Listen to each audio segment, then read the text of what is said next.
Hello. जी खुरम। हाँ जी, वो आपका हमने चोर पकड़ लिया है। अब आ जाएंगे। रुको मैं आ रही हूँ।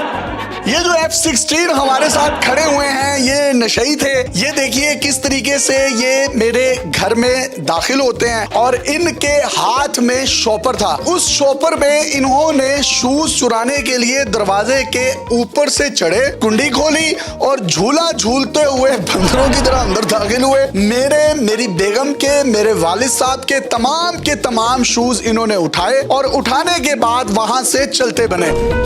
17 जनवरी को मेरी सालगिरह होती है, पूरी दुनिया को पता है और ये भाई ने मुझे मेरी सालगिरह का गिफ्ट दिया, जिसके बाद मैंने खुरम साहब से राब्ता किया और FIR जो है हमने दर्ज करवाई। खुरम साहब की टीम ने पूरा एक हफ्ता लगाकर निशात कॉलोनी के इलाके की कोई रूढ़ियां नहीं छोड़ी। इन लोगों ने मदीना कॉलोनी की कोई रूढ़ियां नहीं छोड़ी। इन्होंने कोई ऐसी जगह नहीं छोड़ी कि जहां पर नशई जाकर रहते हो, कबाड़ खाने या कोई ऐसी जगह जहां पर इन्होंने शूज जाकर बेचे हो। इन्होंने वो जगह भी तलाश की, सेफ सिटी के कैमरे इस्तेमाल किए इस F-16 को पकड़ने के लिए, लेकिन वो भी कारगर साबित ना हुए। DHA में लगे हुए मुख्तलिफ घरों के आगे जो प्राइवेट CCTV कैमरे होते हैं उनको चेक किया गया, ये फिर भी नहीं मिले। फिर इनको एक शख्स मिला, वो नशा करता था। उसने आगे अपने 12 क्लास फेलोज, 12 नशई पकड़वाए। उसके बाद चीची तक पहुंचे और चीची ने, ये देखें, ये मेरे स्केचर्स के शूज हैं, माल मुकदमा, जो कि 6 दिन की मेहनत के बाद मिले हैं। ये उनसे लंदन के मेरे शूज हैं।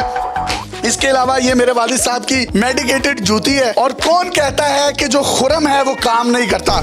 तो आज मैं शेर बानो नकवी साहिबा को भी खिराजे तहसीन पेश करना चाहूंगा। आपने बिल्कुल सही बंदा जो है अपनी टीम में रखा था। बंदा पकड़ लिए। इन्होंने मुझे बताया कि हमने 302 के बंदे पकड़े हैं, 780 के बंदे पकड़े हैं, लेकिन इस F-16 तैयारे को पकड़ना दुनिया का मुश्किल तरीन काम था, क्योंकि इसके पास ना तो कोई मोबाइल था, इसको ट्रेस नहीं किया जा सकता था। इन्होंने कैसे ट्रेस किया?